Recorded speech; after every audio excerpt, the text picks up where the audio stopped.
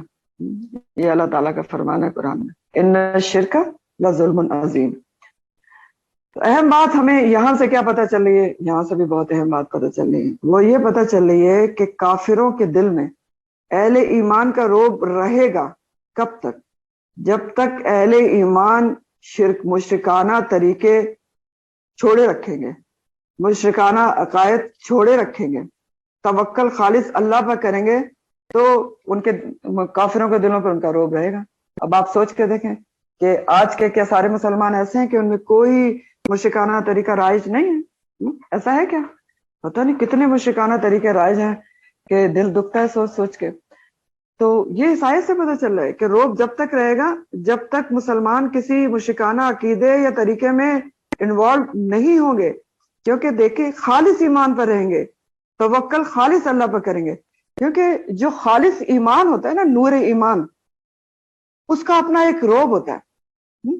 سوچ کے دیکھیں، نور ایمان کا ایک رعب ہوتا ہے انسان کے اندر، ایک عزت ہوتی ہے ایمان کی. کسی بندے کے بارے میں سوچ کے دیکھیں، بہت غریب ہوتا ہے نا، بہت ایمان والا ہوتا ہے، اللہ سے جڑا ہوتا ہے، آپ اس کے منہ پہ ایک لفظ نہیں کہہ سکتے، رعب ایمان ہوتا ہے اس کا. رعب میں آ جاتے ہیں، پیچھے جائے کچھ بھی کہتا رہے بندہ، اس کے بارے میں منہ پہ کچھ نہیں کہہ سکتا. رعب ایمان.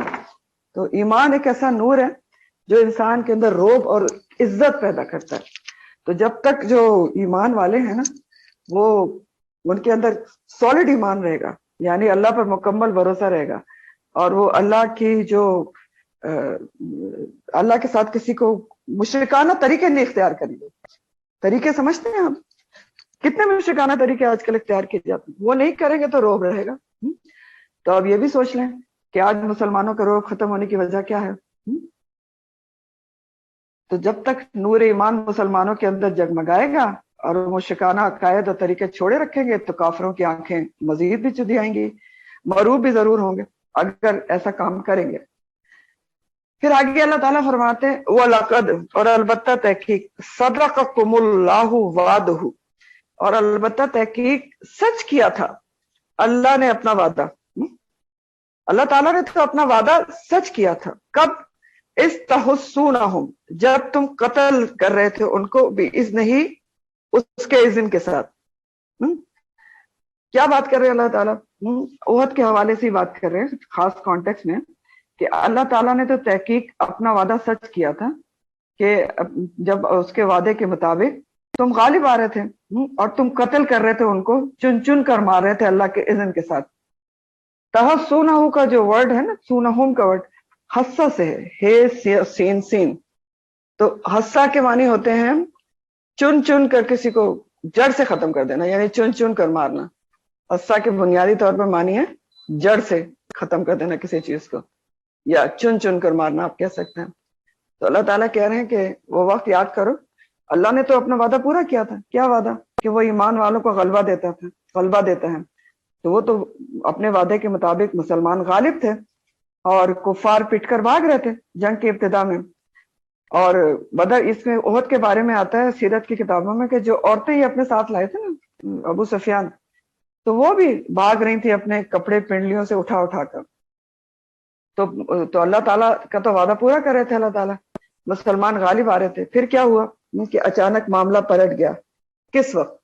جب درے پر موجود 50 میں سے 40 تیر انداز، جن کو نبی کریم صلی اللہ علیہ وسلم کا حکم تھا کہ کسی حال میں نہیں اترنا جب تک میں نہ پیغام بھیجوں، وہ انہوں نے اپنے سردار عبداللہ بن جبیر کے بھی مرضی کے خلاف اور نبی کریم صلی اللہ علیہ وسلم کے حکم کے خلاف وہ مال غنیمت دیکھا، اور جب دیکھا کہ فتح ہو رہی تو درہ چھوڑ دیا. جنگ کا پانسا پلٹ گیا. خالد بن ولید بیک سے آ گئے، مسلمان بیچ میں پھنس گئے. اور مسلمان فاتح سے اچانک مغلوب ہو گئے.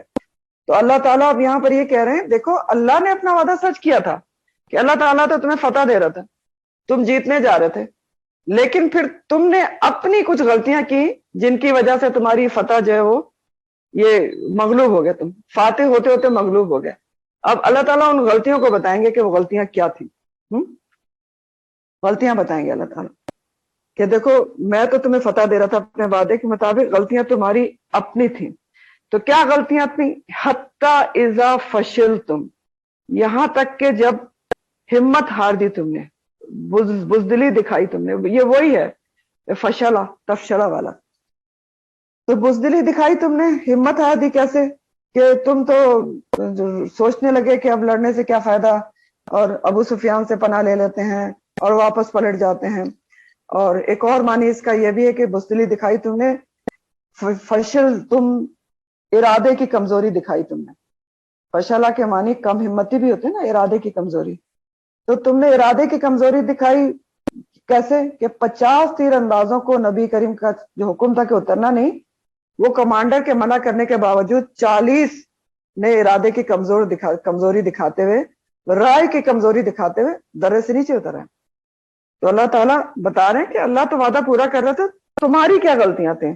حتی فشل تمہارا تو ارادہ کمزور پڑ گیا, 40 تم میں سے اتر آئے حکم کے سے اگینسٹ. وَتَنَازَعْتُمْ فِي الْأَمْرِ, دوسری غلطی, اور جھگڑا کیا تم نے, تنازع کیا آپس میں, فی الامر معاملے کے معاملے. تنازع کا لفظ نزاع سے ہے, نزاع کے مطلب ہوتے ہیں کھینچنا, کھینچ کر نکالنا, اور تنازع کے مطلب ہوتے ہیں باہم جھگڑا کرنا.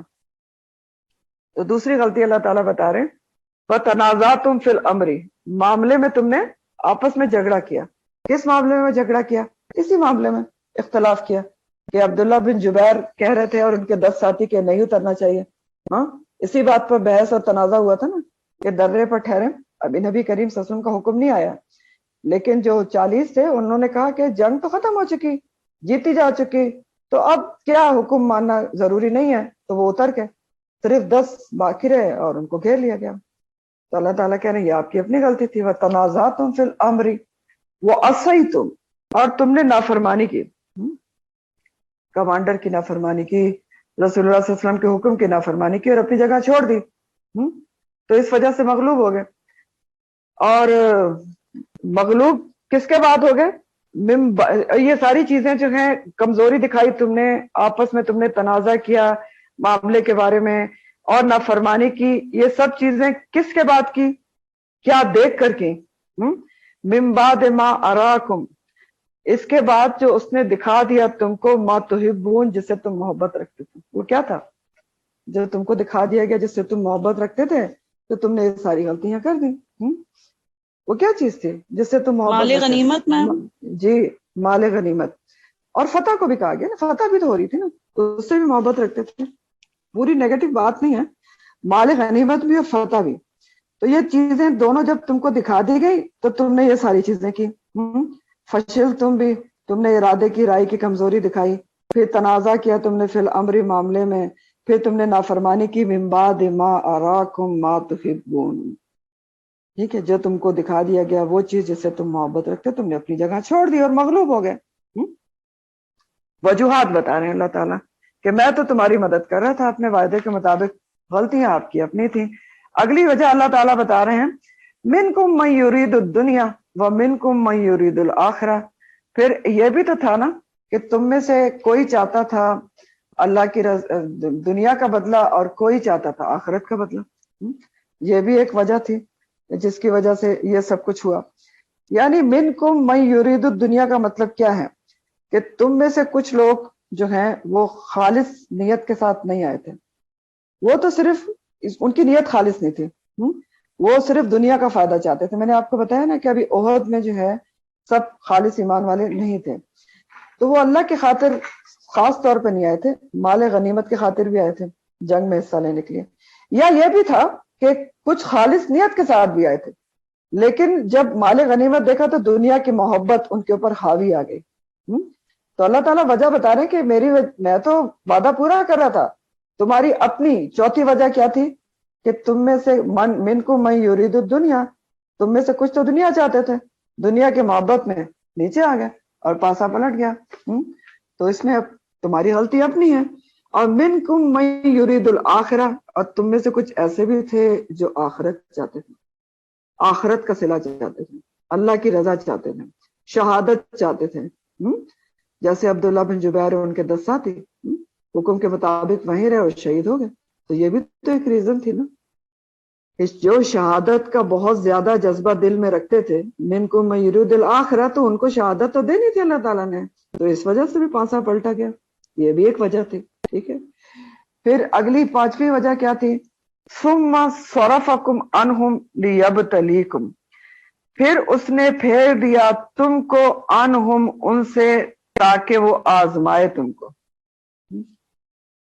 ثم صرفہ کے مطلب ہوتے ہیں فزیکلی پلٹا دینا، پھیر دینا، ہٹا دینا۔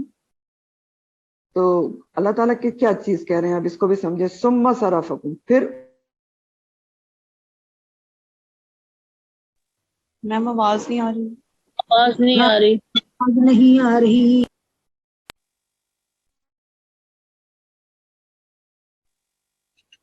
ایک 2 منٹ ویٹ کر لیں، لائٹ گئی ہے، لائٹ گئی ہے، تھوڑا ویٹ کر لیں۔ وہ ڈیٹا آن کر لیں۔ آ گئی آواز میم، جی اسٹارٹ کر دیں۔ جی، تو میں جو 5ویں وجہ اللہ تعالیٰ بتا رہے کہ ثم صرفکم عنہم، پھر اس نے پھیر دیا تم کو۔ تم کون ہے یا قوم کون ہے؟ مسلمانوں کو۔ کس سے پھیر دیا؟ فتح سے پھیر دیا، کافروں سے پھیر دیا، یعنی مسلمانوں کو، کافروں کو مسلمانوں پہ غلبہ دے دیا، تم کو ان سے پھیر دیا، یعنی فتح سے پھیر دیا، اور وہ کافر جو ہیں تم پر غالب آ گئے۔ وجہ کیا تھی کہ فتح ہوتے ہوتے تم کو پھیر دیا، انہم ان سے، غالب ہوتے ہوتے پھیر دیا، شکست کی طرف پھیر دیا، لیبتلیکم، تاکہ وہ آزمائے تم کو۔ یہ ایک وجہ تھی جو آپ کو شکست ہوئی فتح ہوتے ہوتے، تاکہ اللہ تعالیٰ شکست دے کر آزمانا چاہتا تھا۔ وَلَقَدْ عَفَا عَنْكُمْ، اور البتہ تحقیق پھر اس نے معاف بھی کر دیا تم کو۔ یعنی یہ جو ساری پچھلی باتیں تھیں جو تم نے غلطیاں کی، فشلتم تنازعتم فی الامر عصیتم، اور تم میں سے کچھ دنیا بھی چاہتے تھے، یہ سب کچھ کیوں ہوا؟ یہ غلطیاں بھی تم سے کیوں ہوئی؟ اب بہت ہی خوبصورت بات اللہ تعالیٰ کہہ رہے ہیں، دیکھیں کہ ساری غلطیاں بھی تم سے کیوں ہوئی، کیونکہ یہ وجہ یہ تھی کہ تمہاری آزمائش کی جائے۔ ٹھیک ہے، بڑی خوبصورت بات ہے کہ آزمائش کے لیے تم نے یہ غلطیاں کی، ضروری تھی تمہارے لیے یہ کرنا، تاکہ جو کمی کوتاہی تمہارے اندر ہے وہ دور ہو جائے، تم سیکھو، اللہ کے کاموں کے لیے خالص ہو جاؤ، کھڑے ہو جاؤ، اللہ تمہیں نکھار کر نکال لے۔ جیسے پیچھے بھی ہم نے پڑھا تھا نا، وَلِيُمَحِصَّ، تاکہ اللہ تعالیٰ خالص کر لے ایمان والوں کو۔ تو اللہ تعالیٰ بتا رہے ہیں کہ ساری وجوہات جن کی وجہ سے اللہ تعالیٰ کے وعدے کے مطابق تم جیتے جیتے مغلوب ہو گئے، اللہ تعالیٰ کہہ رہے ہیں یہ بھی تمہاری آزمائش کی وجہ سے تھی۔ یہ بھی بہت ہی پیاری بات ہے کہ اللہ تعالیٰ سب اس کو آزمائش بتا رہے ہیں، صرف غلطیاں ہی نہیں کہہ رہے ہیں ایسا اس لیے کیا گیا تاکہ تمہیں آزمایا جائے کہ تم اب کیا کرتے ہو، غالب آتے آتے اگر مغلوب ہو جاتے ہو تو کیا کرتے ہو، اور اپنی غلطیوں سے سیکھو، نکھر کے خالص ہو کر سامنے آؤ، کھرے سونے بن جاؤ، کندن بن جاؤ۔ لیبتلیکم، لیبتلیکم کا جو ورڈ ہے نا اس کا روٹ بلو ہے، بے لامباؤ، تو بلا اور ابتلا سخت ترین آزمائش کو کہتے ہیں، اور ابتلا خاص طور پہ اس آزمائش کو کہتے ہیں جو حادثاتی طور پر آ جائے، تو یہ حادثاتی طور پر ہی آئی تھی۔ تو اللہ تعالیٰ کہہ رہے ہیں کہ اس لیے تم کو یہ ساری چیزیں ہوئی، جنگ کا پاسا پلٹا گیا اور یہ سب کچھ تم نے کیا کیونکہ اللہ تعالیٰ تم کو آزمانا چاہتا تھا۔ لیکن یہ سب کچھ ہونے کے بعد بہت ہی خوبصورت بات ہے کہ اس نے معاف بھی کر دیا تم کو، وَلَقَدْ عَفَا عَنْكُمْ، اس نے معاف کر دیا تم کو۔ تو اللہ تعالیٰ نے کیوں معاف کر دیا مسلمانوں کو؟ دیکھیں، اس لیے کہ مسلمان رنجیدہ اور غمزدہ ہو کر غم لے کر ہی نہ بیٹھ جائیں، بالکل دل ہی نہ چھوڑ دیں، کیونکہ مسلمانوں کی اس جماعت نے تو ابھی بہت بڑے بڑے کام کرنے تھے نا، ابھی تو انہوں نے پوری دنیا میں جو ہے وہ دین کو پھیلانا تھا اور پتہ نہیں کیا کیا کرنا تھا۔ تو اگر اللہ تعالیٰ ان کو معاف نہیں کرتے تو ان کا دل چھوٹا ہو جاتا نا، وہ کیسے کام کرتے؟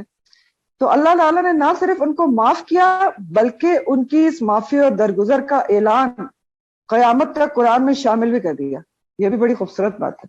تاکہ کوئی صحابہ کرام کی شان میں ایک لفظ بھی نہ بول سکے.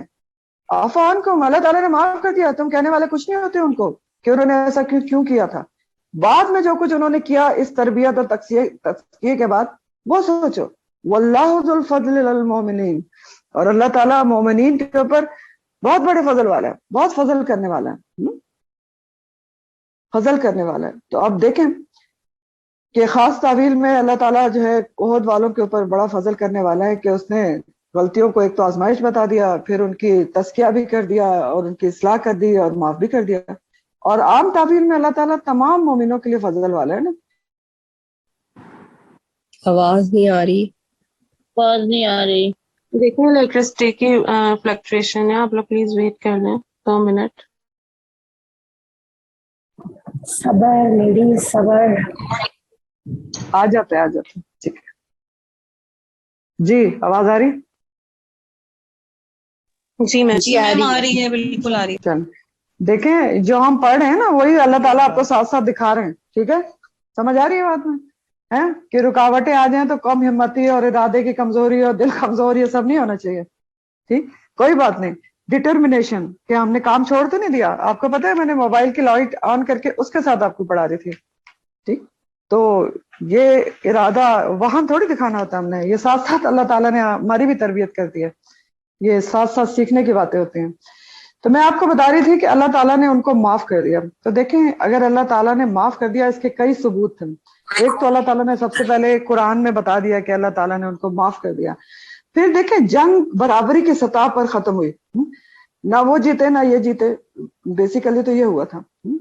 اور پھر یہ ہوا کہ نبی کریم صلی اللہ علیہ وسلم نے جو کفار کے تعاقب میں دستہ بھیجا تھا نا حمراء الاسد تک, تو اس کی وجہ سے بھی ان کے دلوں میں روب پڑ گیا اور وہ چلے گئے. تو یہ سب چیزیں بھی کیا بتاتی ہیں کہ اللہ تعالیٰ نے صرف تربیہ اور تزکیہ کیا صحابہ کرام اجمعین کا, پھر ان کو معاف کر دیا کیونکہ انہوں نے تو ابھی بہت بڑے بڑے کام کرنے تھے دنیا میں. پھر اس طرح بھی دیکھیں کہ اللہ تعالیٰ نے اگر معاف نہ کیا ہوتا تو مشرکین پلٹ کر مدینہ کا رخ کر سکتے تھے اور پھر تو بہت تباہی ہوتی, مسلمانوں کا قتل, عورتوں بچوں کو قیدی بناتے. تو یہ سب کچھ نہیں ہوا. تو یہ سب کس وجہ سے نہیں ہوا؟ اسی وجہ سے وَلَقَدْ عَفَا عَنْكُمْ اور وَاللَّهُ ذُو الْفَضْلِ عَلَى الْمُؤْمِنِينَ, ان دو وجوہات کی وجہ سے اللہ. ٹھیک ہے, تو اس آیت سے ہمیں صحابہ کرام اجمعین کی بہت بڑی فضیلت اور اہمیت بھی پتہ چلتی ہے. بہت بڑی فضیلت اور اہمیت پتہ چل رہی ہے, واضح ہو رہی ہے کہ اللہ تعالیٰ ان کی غلطی کو آزمائش بتا رہے ہیں. دیکھیں نا, اللہ تعالیٰ ساری غلطیاں گنوا بھی دی تاکہ تزکیہ ہو جائے, لیکن کیا کہہ رہے ہیں ثم صرفکم عنہم لیبتلیکم, تاکہ آزمائے تم کو. آزمائش بتا دیا اللہ تعالیٰ نے, اور ساتھ ساتھ تسلی بھی کہ آپ کو معاف بھی کر دیا. ٹھیک ہے, تو یہ صحابہ کرام کی بہت بڑی فضیلت ہمیں یہاں سے پتہ چل رہی ہے. اور پھر عام کانٹیکس میں یہ پتہ چلتا ہے کہ مسلمانوں کی ناکامی کی وجوہات ہمیشہ یہ ہو سکتی ہیں. اللہ تعالیٰ تو مدد کرتے ہیں لیکن ناکام کیوں ہوتے ہیں؟ فشلتم تنازعتم فی الامر وعصیتم من بعد ما اراکم ما تحبون. اب یہ ساری وجوہات ذرا بیٹھ کے سوچئے گا کہ کیسے یہ وجوہات جو ہوتی ہیں وہ مسلمانوں کی کلیکٹیولی, مطلب ایز اے قوم, ایز اے امت, ان کو کیسے شکست سے دوچار کرتی ہیں جب یہ ساری چیزیں پیدا ہو جاتی ہیں مسلمانوں میں. تو اور انڈیویجولی ہمیں کیا پتہ چلتا ہے, سبق کیا ہے ہمارے لیے کہ نبی کریم صلی اللہ علیہ وسلم کی سنت پر جو نہیں چلتا, آپ کے احکامات جو نہیں مانتا, وہ کامیاب نہیں ہوتا, اس کو کچھ مغلوب ہو سکتا ہے نا. اور من بعد ما اراکم, جو تم ما تحبون, اس کے بعد تم نے یہ ساری چیزیں کی, نافرمانی اور بزدلی وغیرہ, کہ وہ چیز تمہیں دکھا دی گئی جس سے تم محبت کرتے تھے. تو اس میں ہمارے لیے کیا سبق ہے؟ دنیا کی چیزوں کی جو محبت ہوتی ہے نا, وہ اصل میں انسان کے اندر بزدلی, کم ہمتی, وہن پیدا کرتی ہے کہ انسان کچھ کر نہیں پاتا. دنیا کی چیزوں کی محبت چھوڑنا نہیں چاہتا ان کو, تو یہ ساری چیزیں پیدا کرتی ہے. اور یہ بھی پتہ چلتا ہے کہ بعض اوقات اللہ تعالیٰ مومن کو آزمائش میں ڈال کر خالص کرنا چاہتے ہیں. یعنی مومن کی غلطی نہیں ہوتی, لیکن کیوں اللہ تعالیٰ ایسا کرتے ہیں؟ لیبتلیکم, تاکہ اللہ تعالیٰ جو ہے وہ لیمحص, تاکہ خالص کر لیں. جو لوگ ایمان لائیں ان کو اپنے لیے کھرا سونا بنا لیں, کھوٹ ان کے اندر سے نکال دیں, پیچھے پڑھا تھا نا آپ نے وَلِيُمَحِصَّ اللَّهُ الَّذِينَ آمَنُوا، تو کھرا سونا بنانے کے لیے بھی کبھی مومن کے پر آزمائش آتی ہے. اور یہ بھی پتہ چلتا ہے کہ خالص مومن سے بھی غلطی ہو سکتی ہے، لیکن پھر اللہ تعالیٰ اس کے اخلاص کی وجہ سے اس کو معاف کر دیتا ہے. ٹھیک ہے. پھر آگے اللہ تعالیٰ فرماتے ہیں اِذْ تُصْعِدُونَ، جب تم چڑھے جا رہے تھے، وَلَا تَلْوُونَ، اور تم پلٹ کر نہیں دیکھتے تھے، عَلَىٰ أَحَدٍ، اوپر کسی ایک کے، وَالرَّسُولُ، اور رسول صلی اللہ علیہ وسلم، یدعوکم، وہ بلا رہے تھے تم کو، فی اخراکم، تمہارے پیچھے سے. اب یہ احد کا جو میدان تھا اسی کا ایک نقشہ اللہ تعالیٰ کھینچنا ہے کہ تصعدون کا لفظ ہے نا سعادہ سے ہے. سعادہ کے مطلب ہوتے ہیں سعاد ایندان، بلندی پر مشقت سے چڑھنا. ٹھیک ہے، بلندی پر مشقت سے چڑھنا. مصعد لفٹ کو بھی کہتے ہیں عربی میں، مصعد. اور تلوون کا لفظ آپ پہلے پڑھ چکے ہیں، موڑنا، لوی سے، لام ویا. اور تلوون کا ورڈ کے آگے اگر الا آ جائے، جو کہ یہاں پر آ رہا ہے ولا تلوون الا، تو جب الا کا صلہ آ جائے تو اس کے معنی ہو جاتے ہیں دوسرے کی طرف مڑنا. تو جب جنگ میں مشرکین نے مسلمانوں کو پیچھے سے بھی گھیر لیا، آگے پیچھے سے گھر گئے، تو ایک بہت زیادہ افراتفری اور سخت گھبراہٹ کا شکار ہو گئے مسلمان. جنگ کا پاسا پلٹ گیا. آپ کو پتہ یہ بھی ہوا تھا جب دونوں طرف سے کافر آ گئے، بیچ میں مسلمان سینڈوچ ہو گئے، کہ کئی مسلمان ایک دو مسلمانوں کے ہاتھوں مسلمانوں کی شہادت ہو گئی تھی، کیونکہ ان کو پتہ ہی نہیں چلا تھا، اتنی گھبراہٹ تھی. تو مسلمانوں نے یہ کیا تھا کہ اس گھبراہٹ میں اسی میں یہ خبر گرم ہو گئی، خدا نہ کرے نبی کریم صلی اللہ علیہ وسلم کا انتقال، مارے گئے. تو ایک عجیب پریشانی کا سوچ کے دیکھیں، تو مسلمان پلٹ کر اس افراتفری میں بہت پہاڑ پر چڑھنا شروع ہو گئے تھے، کیونکہ ان کو وہی ایک وے آؤٹ نظر آ رہا تھا. تو نبی کریم صلی اللہ علیہ وسلم کے ساتھ کیا ہوا؟ آپ کو خدا نہ کرے آپ کو کوئی شہید تو نہیں کیا گیا تھا، آپ زخمی ہو گئے تھے، آپ کھڈے میں گر گئے تھے، اور وہاں سے آپ پکار رہے تھے کہ الیہ عباد اللہ، اللہ کے بندوں میری طرف آؤ. لیکن اس شور اور گھبراہٹ میں کوئی سن نہیں پا رہا تھا. ٹھیک ہے، تو اس کا نقشہ کھینچا جا رہا ہے یہاں پر کہ دیکھو جب ایسا ہوا تھا نبی کریم صلی اللہ علیہ وسلم تم کو پیچھے سے پکار رہے تھے، تم سن ہی نہیں رہے تھے، بجائے سننے کے تم پہاڑ پر چڑھے چلے جا رہے تھے. پھر کیا ہوا؟ فَأَصَابَكُمْ غَمًّا بِغَمٍّ، پھر اس نے دیا تم کو غم ساتھ غم کے، غم اوپر غم کے. پھر اس نے تم کو غم پہ غم دیا. کیوں دیا؟ ایسا کیوں کیا؟ غم پہ غم کیوں دیا گیا اللہ تعالیٰ کی طرف سے؟ لِكَيْلَ، تاکہ نہ، تحزنوا، تم غم کرو، علی اوپر، علی ما، اس کے اوپر جو فاتکم، فوت ہو گیا تم سے، ہاتھ سے چلا گیا تمہارے، ولا ما اصابکم، اور نہ اس پہ غم کرو جو پہنچا تم کو. اور واللہ خبیر بما تعملون، اور اللہ خبر رکھنے والا ہے ساتھ اس کے جو تم عمل کرتے ہو. ابھی اللہ تعالیٰ کیا فرما رہے ہیں؟ بہت زبردست باتیں ہیں یہ. اللہ تعالیٰ فرما رہے ہیں کہ تم کو غم پہ غم دیا گیا، نافرمانی ہوئی تھی نا. تو یہ جو غم من بغم ہے نا، اس ورڈ کے 2-3 معنی کیے گئے ہیں، اس کو آپ ذرا اچھی طرح سے سمجھیں گے. اللہ تعالیٰ کہہ رہے ہیں اصابہ کا جو لفظ یہاں ہے نا، فاصابہ، تو اس کے معنی اصابہ کے مطلب ہوتے ہیں بدلہ دینا. ٹھیک ہے، غم اصابکم غمم بغم، تو بغم میں بے زیر بی ہے. اس بے زیر بی کے کئی معنی ہوتے ہیں، اس کی وجہ سے اس جملے کے بھی کئی معنی کیے گئے ہیں. کس جملے کے؟ فاصابکم غمًا بغم، پھر اس نے تم کو پہنچایا غم پر غم. اللہ تعالیٰ نے مسلمانوں کو غم پہ غم پہنچایا تاکہ وہ غم کرنا ہی چھوڑ دیں ہر اس چیز پر جو ان کو پہنچی اور ہر اس چیز پر جو ان کے ہاتھ سے چلی گئی. اب پہلا معنی اس کا کیا ہے؟ پہلا معنی اس کا یہ ہے کہ آپ بے زیر بی کو معنی میں لیں اس کے بدلے کے. ٹھیک ہے، بے زیر بی. تو اب اس کے معنی کیا بنے گا کہ اللہ تعالیٰ نے تمہیں غم کے بدلے غم پہنچایا. اس کا کیا مطلب ہے؟ یعنی تم نے نبی کریم صلی اللہ علیہ وسلم کو غم پہنچایا تھا نا، غم دیا تھا کہ ان کی بات نہیں مانی تھی، نافرمانی کی تھی، درے کو چھوڑ دیا تھا، تو اس کے بدلے میں تمہیں غم دیا گیا شکست کا. ٹھیک ہے، کلیئر ہو گیا سب کو؟ ایک معنی. دوسرا معنی بھی غمن کا جو بے زیر بھی ہے، اس کو آپ ساتھ کے معنی میں لیں. ساتھ کے معنی میں تو آتا ہے نا، بسم اللہ کے کیا مطلب ہوتا ہے؟ ساتھ، نام اللہ کے. تو اب جو آپ بے زیر بی کو اگر ساتھ کے معنی میں لیں تو معنی ہوگا کہ پھر اس نے بدلہ دیا تم کو غم کے ساتھ غم کے. یعنی غم کے اوپر غم دیا گیا, اوپر نیچے کئی غم دیے گئے. تو کئی غم اوپر نیچے کیسے دیے گئے تھے مسلمانوں کو؟ سوچیں کہ ایسے دیے گئے تھے کہ ایک شکست کا غم تھا. یعنی یہ دونوں معنی ہے نا, یا یہ معنی کیا گیا کہ غم کے بدلے تمہیں غم دیا گیا, تم نے رسول کی بات نہیں مانی تو بدلے میں تمہیں غم ملا شکست کا. اور اگر بے زیر بی کو آپ ساتھ کے معنی میں لائیں تو دوسرا معنی بنتا ہے کہ مسلمانوں کو غم کے اوپر غم دیا گیا. کیوں؟ اس کی وجہ اللہ تعالیٰ بتا رہے ہیں لِکَیْ لَا تَحْزَنُوا, تاکہ تم غم منانا ہی چھوڑ دو, غم میں ڈوبا رہنا چھوڑ دو. اس لیے غم پہ غم دیا گیا. اوپر نیچے کئی غم دیے گئے, غم من بغم من. تو کئی غم کیسے تھے آپ دیکھیں, ایک شکست کا غم تھا, پھر منافقین کے جو لوٹ گئے تھے راستے میں وہ بھی غم تھا, پھر اپنے 70 ساتھیوں کی شہادت کا غم تھا, اپنے ساتھیوں کے زخمی ہونے کا غم تھا, نبی کریم صلی اللہ علیہ وسلم کے خود زخمی ہونے کا غم تھا, کافروں پر اپنی دھاک جو بدر میں بیٹھی تھی اس کا ختم ہو جانے کا غم تھا, اور سب سے بڑھ کر آپ کی جو وفات کی خبر گرم ہوئی تھی اس کا غم تھا, اور آپ کی نافرمانی کا بھی غم لگ گیا تھا نا مسلمانوں کو.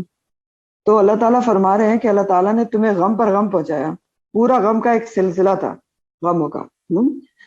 تو وجہ کیا تھی یہ غم پر غم دینے کی؟ لکیلا, تاکہ. لکیلا کا جو لفظ ہے لام زیر لی, تو تاکہ کے لیے, کیلا لکئی کا جو ورڈ ہوتا ہے نا لکئی, اس کے معنی ہوتے تاکہ یا اس لیے, لکئی, اور لا تاکہ نہ. تو اللہ تعالیٰ وجہ بتا رہے ہیں کہ آپ کو ایک کے بعد پے در پے غم کیوں پہنچائے گئے. وجہ یہ تھی کہ لکئی لا تحزنوا, تاکہ تم غم پہ غم ملنے سے بے غم ہو جاؤ. پورا ایک غم کا سلسلہ چلایا گیا تاکہ تم کسی بھی چیز کے ہاتھ سے جانے سے غمگین ہو, نہ کوئی تم کو غم پہنچے, کوئی تکلیف پہنچے تو اس کے اوپر غم بناؤ, غموں سے لاپرواہ ہو جاؤ, بے پرواہ ہو جاؤ, بے غم ہو جاؤ, یعنی مضبوط ہو جاؤ, تکلیفوں کے عادی ہو جاؤ, تکلیفوں میں لڑنا سیکھ لو, تکلیفوں سے نکلنا سیکھ لو. اس لیے ولا تحزنوا کے مطلب کیا ہے کہ تم غم نہ کرو جو ہاتھ سے چلا جائے اور جو تم کو پہنچے. یعنی غم پر غم اس لیے آئے کہ تم ایک مضبوط پرسنالٹیز بن جاؤ, کسی غم, کوئی غم تمہارے پر اثر نہ کرے, غموں سے لاپرواہ ہو جاؤ, اور غم میں سروائیو کرنا سیکھ جاؤ, آگے بڑھنا سیکھ جاؤ. تو آپ دیکھیں نا کیا ہوتا ہے, اگر کوئی پے در پے انسان کے اوپر غم پڑے تو کیا ہوتا ہے, بے غم ہو جاتا ہے. مشکلیں اتنی پڑی, مجھ پر بھی آسان ہو گئی. تکلیفوں کا. اور دوسرے آسپیکٹ میں کیا ہوتا ہے کہ انسان جس کے اوپر کوئی غم ہی نہیں آتا کبھی, اس کے اوپر تھوڑا سا بھی غم آئے تو وہ کیا کرتا ہے, وہ فوراً مایوس ہو جاتا ہے, پریشان ہو جاتا ہے, اللہ سے شکوے کرنے بیٹھ جاتا ہے, کمزور ہو جاتا ہے, اللہ تعالیٰ سے بدگمانی کرنے بیٹھ جاتا ہے. تو اللہ تعالیٰ فرما رہے ہیں مسلمانوں کے کہ تم کو شدید تکلیفیں, آزمائشیں, پے در پے غم کر دے کر کیوں تمہیں دیے گئے سارے غم, تاکہ تم کو مضبوط بنایا جائے, تمہیں غم کا احساس ختم ہو جائے, غم کو لے کر ہی نہ بیٹھے رہو, غم میں سروائیو کرنا اور آگے بڑھنا سیکھ جاؤ. تم میں صبر و برداشت پیدا ہو جائے, تم میں عظیم قوت برداشت کی ہمت اور طاقت پیدا ہو جائے کہ تم دین کو آگے لے کر بڑھ سکو. تو اللہ تعالیٰ اس میں ایک بہت بڑا زبردست ایک ضابطہ بتا رہے ہیں, آپ کو سبھی کو بتا رہے ہیں. کیا ضابطہ بتا رہے ہیں اللہ تعالیٰ؟ بہت امپورٹنٹ ضابطہ ہے کہ اللہ تعالیٰ اس جملے میں مسلمانوں کو اپنی ذات پر بھروسہ کرنے کا ایسا ضابطہ بتا رہے ہیں جو ایک مسلمان کو کسی بھی مشکل کے وقت کم ہمت بننے سے بچاتا ہے. اور وہ ضابطہ یہ ہے کہ جو بھی تکلیف یا مصیبت تمہیں پہنچتی ہے تو وہ پہلے سے اللہ تعالیٰ کے علم میں ہوتی ہے. آگے اللہ تعالیٰ نے کیا کہا ہے, واللہ خبیر بما تعملون, اللہ تعالیٰ کو پتہ ہے جو بھی تم کرتے ہو, عمل کرتے ہو. یعنی جو تکلیف تمہیں پہنچتی ہے وہ اللہ تعالیٰ کے علم میں ہوتی ہے, ٹھیک ہے, اور جو تمہارا مقدر میں لکھی بھی ہوتی ہے. لہٰذا اللہ تعالیٰ اس پر افسوس کرنے کے بجائے اللہ پر بھروسہ رکھو, اور اپنی لو تکلیف اور غم میں بھی اسی کی طرف لگائے رکھو, اور وہی تمہاری مشکلات کو حل کرے گا. اس بات کو نا سورہ حدید میں اور زیادہ تفصیل سے بیان کیا ہے, جہاں سے آپ کو مطلب اور بھی سمجھ میں آئے گا. سورہ حدید کی آیت نمبر 22 ہے جہاں پر یہ بات کی گئی ہے, آیت نمبر 22 سورہ حدید ہے. اللہ تعالیٰ وہاں فرماتے ہیں کہ ما اصاب من مصیبت فی الارض الا فی کتاب من قبل ان نبرأها, کوئی بھی مشکل مصیبت زمین پر جو آتی ہے مگر وہ کتاب میں لکھی ہوئی ہوتی ہے اس سے پہلے کہ اللہ تعالیٰ اس کو پیدا کریں. اور ایسا اللہ تعالیٰ کیوں کرتے ہیں؟ مصیبتیں مشکلات زمین پر کیوں آتی ہیں، لوگوں پر کیوں آتی ہیں؟ لِكَيْ لَا تَأْسَوْا، تاکہ تم افسوس نہ کرو، عَلَىٰ مَا فَاتَكُمْ، جو تمہارے ہاتھ سے چلا گیا، فوت ہو گیا، اور وَلَا تَفْرَحُوا بِمَا آتَاكُمْ، اور اس کے اوپر پھول بھی نہ جاؤ جو تم کو مل گیا. اس کا کیا مطلب ہے؟ یعنی اللہ تعالیٰ اگر صرف مومنوں کو عطا ہی کرتے رہیں تو پھر کیا ہوگا؟ مومن تفرح ہو جائیں گے نا. اور اگر صرف مشکلات مصیبت ہی آتے رہیں تو پھر کیا ہوگا؟ افسوس میں گرفتار ہو جائیں گے. تو اللہ تعالیٰ مومنوں کے اوپر دونوں چیزیں باری باری لاتے رہتے ہیں، اور یہ سب کچھ اللہ تعالیٰ کو پتا ہوتا ہے، لکھا ہوتا ہے وہاں پر، اور مومن کی تربیت کے لیے ہوتا ہے کہ وہ اس میں کرتا کیا ہے، غم میں کیا کرتا ہے، کیسے صبر کرتا ہے، اور خوشی میں کیسے اتراتا نہیں شکر کرتا ہے. اور ایک مومن کی یہی شان ہوتی ہے کہ نہ وہ مصیبت کے وقت ڈگمگاتا ہے، آس توڑ بیٹھتا ہے، اور نہ ہی خوشی کے وقت حد سے زیادہ خوش ہو کر اترانے لگتا ہے. وہ ہر حال میں اللہ کا شکر کرنے والا اور معتدل مزاج ہوتا ہے. تو ایسا ہوتا ہے، آپ کو پتا ہے ہر کسی کے ساتھ ہوتا ہے کہ اللہ تعالیٰ جب کسی سے کوئی بڑا کام لینا چاہتے ہیں، کسی سے بھی، کسی بندے سے بھی، تو جیسے میں نے پہلے بھی بتایا، اس کو ٹھونک بجا کر دیکھتے ہیں، مشکلات مصیبتوں میں تو ڈالتے ہیں کہ میرے کام کا ہے یا نہیں. بلال حبشی رضی اللہ تعالیٰ عنہ تو انہوں نے اس کی مثال بڑے اچھے طریقے سے دی تھی. انہوں نے کہا تھا کہ تم جب کوئی مٹی کا برتن خریدنے چلتے ہو تو اس کو بجا بجا کے دیکھتے ہو تو کچا تو نہیں ہے. تو جب اللہ تعالیٰ تمہیں اپنے لیے خالص کرے گا، کوئی کام کروائے گا، تو وہ نہیں دیکھے گا کہ تم کچے تو نہیں ہو. تو اللہ تعالیٰ مومن کو مشکل مصیبت میں ڈال کر کیا کرتے ہیں؟ کھرا سونا بناتے ہیں. صحابہ کرام پر بھی اللہ کی عنایت تھی کہ انہیں آزمائشوں میں ڈالا اللہ تعالیٰ نے، احد میں بھی ڈالا، کھرا سونا بنا دیا، خالص سونا بنا دیا گیا، بلکہ کندن بنا دیا گیا. اور نبی کریم صلی اللہ علیہ وسلم کی مثال بھی ہمارے سامنے ہے. کتنی مشکلیں ان پر آئی، سوچ کے دیکھیں، پیدا ہونے سے پہلے باپ کا انتقال ہو گیا، یتیم ہو گیا، 6 سال کے تھے ماں کا انتقال ہو گیا، چچا نے سنبھالا، ان کا انتقال ہو گیا، پہلے تو نبوت ملتے ہی دادا کا انتقال ہو گیا، ٹھیک ہے، جو بہت سپورٹو تھے، پھر چچا کا انتقال، پھر نبوت ملتے ہی آپ کی اتنی بڑی جو غم گسار اور سپورٹر تھیں حضرت خدیجہ رضی اللہ تعالیٰ عنہ، وہ چھوڑ کے چلی گئیں. تو یہ ساری محرومیاں آپ کو مضبوط بنانے میں مددگار ثابت ہوئی نا. تو علماء کے مطابق نبی کریم صلی اللہ علیہ وسلم کی پرورش، تربیت جو ہے ان کی خود اللہ تعالیٰ نے کی تھی. اور یہاں بھی آپ دیکھ رہے ہیں کہ اللہ تعالیٰ تربیت اور تزکیہ کر رہے ہیں. اسی طرح دیکھیں آپ موسیٰ علیہ السلام کو، میں نے پہلے بھی آپ کو بتایا تھا، بہت زیادہ ٹف حالات سے گزرے ہیں. آپ کئی جگہ قرآن میں تقریباً 28 پاروں میں ان کا ذکر ہے، آپ ان کے بارے میں پڑھیں گے. اور موسیٰ علیہ السلام پہ بھی بہت آزمائشیں آئیں. اللہ تعالیٰ ان کو کہتے بھی ہیں قرآن میں کہ فتناک فتونا یا موسیٰ ثم جئت علی قدر، کہ ہم نے تم کو آزمائش پہ آزمائش دی. فتن آزمائش کو کہتے ہیں نا، آزمائش پہ آزمائش دے کے آزمایا، پھر کہیں جا کر تم ہمارے معیار کے بنے موسیٰ، پھر ہم نے تم کو اپنے کام کے لیے خالص کر لیا. تو بات یہی ہوتی ہے کہ اللہ تعالیٰ جب کسی کو اپنا کام کروانا چاہتا ہے، اپنے معیار پہ لانا چاہتا ہے اپنے کام پہ، تو اس کو آزماتا ضرور ہے، ٹھوک بجا کر دیکھتا ہے. تو آپ دیکھیں اسی لیے کیا ہوا کہ یہ ان کے جو عہد میں اتنی تکلیفیں یا غم پہ غم ملے، لیکن آئندہ کے لیے ایسی جماعت ہراول دستہ تیار ہو گیا جس نے پوری دنیا میں دین کو پھیلا دیا. تو تکلیفیں ہمیشہ انسان کو مضبوط کرتی ہیں، یہ یاد رکھنے کی بات ہے. تکلیف کیا کرتی ہے؟ کمزور نہیں کرتی، انسان کو مضبوط کرتی ہے، مومن کے ایمان کو بڑھاتی ہے، اس کے درجات کو بڑھاتی ہے. لیکن بہرحال دیکھیں پریکٹیکلی آپ جتنا سیکھتے ہیں، میں جتنا سیکھتی ہوں، اتنا آپ تھیوریٹیکلی تو نہیں سیکھتے. تو اللہ تعالیٰ پریکٹیکلی مشکل مصیبت میں ڈال کے سکھاتے ہیں کہ آپ کو کیا کرنا ہے اور کیسے کرنا ہے. اور مومنانہ رویہ کیا ہے کہ آپ اس کے اندر صبر و استقامت سے جمے رہیں. اس کا مطلب یہ ہرگز نہیں کہ تکلیف مانگنی چاہیے، مصیبت مانگنی چاہیے، لیکن اگر آ جائے تو پھر صبر و استقامت اختیار کرنا، یہ ہے مومن کا ایک طرز عمل. تو اب آپ دیکھ رہے ہیں کہ قرآن جتنی پازیٹیو سوچ اور انرجی دیتا ہے، کوئی دنیا کی طاقت، کوئی دنیا کی چیز دے سکتی ہے کہ آزمائش کو بھی اللہ تعالیٰ کیا بتا رہے ہیں کہ کھرا سونا بنا دیتی ہے آپ کو. آزمائش میں کیا کہتی ہے؟ آپ کو ایمان میں بڑھا دیتی ہے. آزمائش کیا کرتی ہے؟ آپ کے گناہوں کو مٹا دیتی ہے. تو کیا ہے؟ آزمائش بھی پھر ایک خیر ہی بن کے آ جاتی ہے نا. یہ ایک پوزیٹیو چیز ہے، اور اس کا میں پریکٹیکلی دیکھ چکے ہیں اس چیز کو. میں نے آپ کو یہ جو میں اب بات آپ کو بتا رہی ہوں یہ صرف اس لیے بتا رہی ہوں کہ آپ کو یہ چیز سمجھا سکوں کہ کورس میں نے جب کیا تھا قرآن کا جیسے ختم ہوا آخری پارا تھا تو میرا بریسٹ کینسر ڈائگنوز ہوا، ٹھیک ہے، اور اچھے خاصے 3rd اسٹیج پہ تھا، بہت انٹینسو ٹریٹمنٹس تھے، سرجری پتہ نہیں کیا کیا بلا بلا سب کچھ، لیکن بتانا میں یہ چاہ رہی ہوں کہ میں یہ سب کچھ پڑھ چکی تھی، ٹھیک، تو مجھے اتنی پازیٹیو انرجی تھی الحمدللہ اللہ کے حکم سے کہ ایک دن بھی ایسا نہیں آیا آپ میری فیملی کے اوپر یا میرے اوپر کہ میں نے رونا پیٹنا مچایا کہ یہ کیوں ہو گیا. میں یہ سوچتی تھی کہ یہ اس کا مقصد ہے، ایک خوش فہمی تھی، حسن ظن تھا کہ اللہ تعالیٰ مجھ سے کوئی کام کرانے والے ہیں، اور اللہ نے کام کرایا نا اپنا. دیکھیں الحمدللہ ماشاء اللہ لا حول ولا قوت الا باللہ. اس وقت اگر میں یہ نہ سوچتی تو میں نیگیٹو میں بھی جا سکتی تھی، تو مجھے ٹھونک بجا کے دیکھا جا رہا تھا.